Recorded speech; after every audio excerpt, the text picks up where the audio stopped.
This is definitely an attack. It will affect your child rearing. It will affect your education system. This is instructions for the teacher in the classroom to ask her or his students, how do people express their sexual feelings? What is abstinence? And here are some answers. Oral sex, masturbation, anal sex, massage, holding hands, touching each other's genitals, saying, I like you. And what they're doing is equating all these things. Saying, I like you is equal to anal sex. It is pornography. Men, especially on the house floor, did not want to look at. We couldn't show this on the television news, but yet we want our 4th grade children to be looking at this book. In the name of sexuality education, children are seeing obscene materials that have been ruled by Congress and by the Supreme Court impossible to show to children. An online CSE program for African youth called The World Starts With Me tells children that sexuality includes oral sex and masturbation. It then tells them it's their own choice if they want to lose their virginity. It shows children pictures of naked girls and boys in various stages of development, and then asks them to point out differences in their private parts. Parents likely will never know, as it is all done online away from home. They have elementary students as young as 9 years old. Then they teach them how to wear a condom. And they have this plastic genitalia, and they even have young girls. They're teaching them how to put a condom on a male genitalia and boys how to put a condom on a women's genitalia without the knowledge and consent of the parents. They're giving them handouts, negotiating sexual encounters with other students.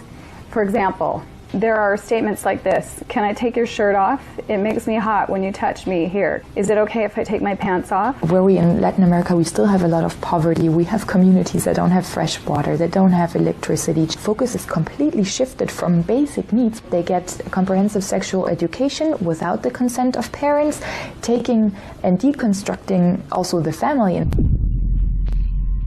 My brother Luigi and I had an opportunity to go to the United Nations and give a speech on the UN floor. I told them how Planned Parenthood was passing out a booklet for HIV positive youth at the United Nations called Healthy, Happy, and Hot. This is for the kids who have AIDS. It teaches about sexual pleasure through masturbation, with same-sex partners, and even if you are drunk. This pamphlet called Healthy, Happy, and Hot tells young people that you have the right not to disclose your HIV status to a sexual partner if you're not comfortable. It also tells young people that are HIV positive that if they decide with their partner not to wear a condom, that's their decision.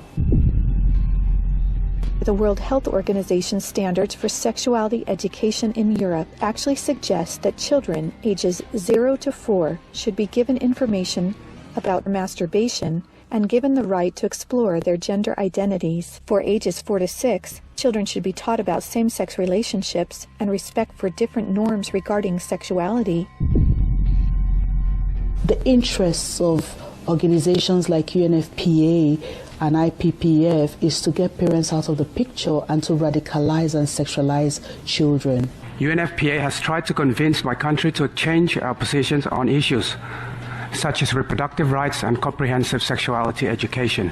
Madam Chair, does the UNFPA think it can do this because Nauru is the smallest member state of the United Nations? The Nigerian government was actually told by the Western countries that if they do not give in, that they will be denied foreign aid.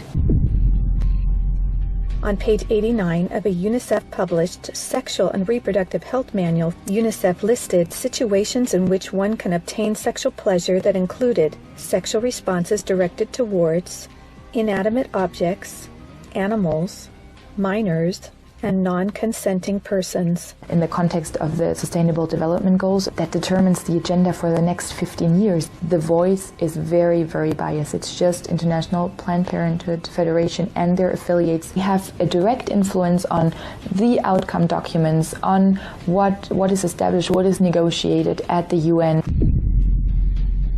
Some of the objectives of the UNESCO Sexuality Education Guidelines include teaching children at age 9 about sexual stimulation and the definition and function of orgasm, and at age 15, that both men and women can receive sexual pleasure with a partner of the same or opposite sex. The It's All One curriculum, also promoted by International Planned Parenthood, reveals the multiple manipulative tactics used to indoctrinate and sexualize children through CSE.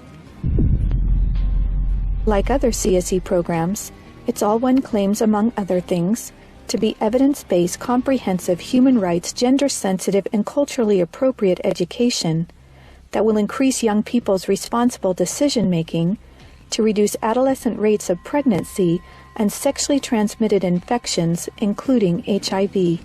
It's All One, however, like most CSE programs, is really just cleverly disguised abortion rights, sexual pleasure education, masquerading as human rights, gender, and sexual and reproductive health education.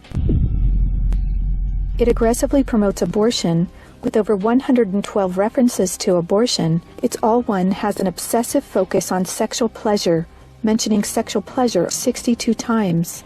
It promotes multiple sex acts and instructs children on how to stimulate themselves or their partner to orgasm. To explore their readiness, children fill out a worksheet that infers children are ready to have sex when you are feeling sexually attracted to the other person, and when you're feeling comfortable about telling the other person what feels good sexually.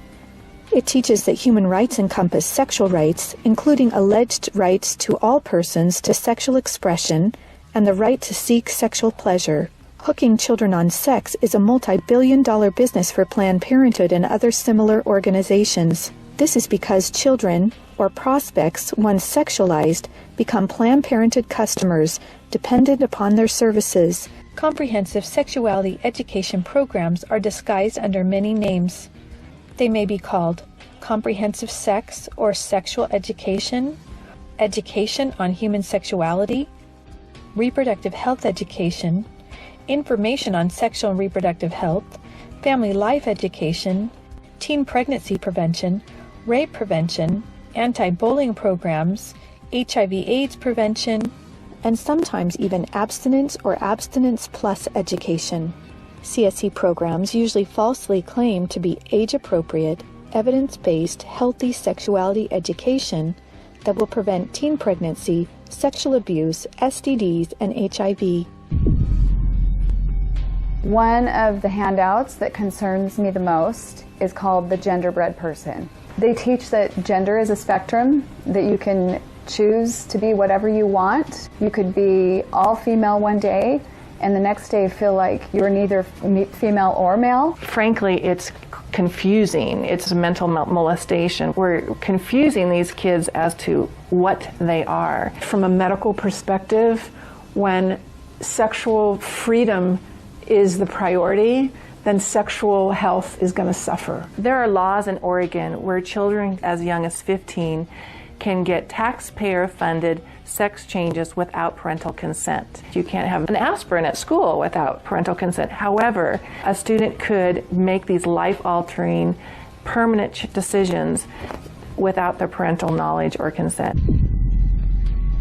Sexual rights, sexual education movements began with Dr. Alfred C. Kinsey. Kinsey actually had pedophiles measure with a stopwatch how many children could achieve what he called orgasms within a 24-hour period. Today, comprehensive sexuality education is based on this philosophy that children are sexual from birth, created by Kinsey. Say no to CSE! Say no to CSE! We've got to stop it.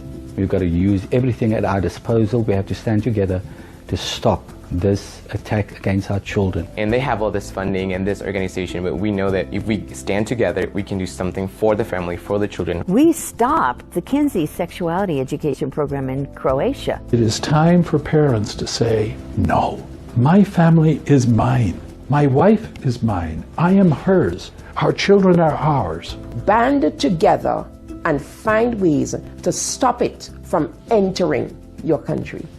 Men have to rise up, defend their family. On matters sexual, the fathers have got to stand up. Say, you have no place talking sexuality to my children. We resist it, even with our lives, because that's what life is all about. It's happening on our watch. If we don't do something about it, it is all of us that carry that guilt. To learn more and to sign the petition to stop comprehensive sexuality education, go to stopcsc.org. Together, we can and will protect the world's children.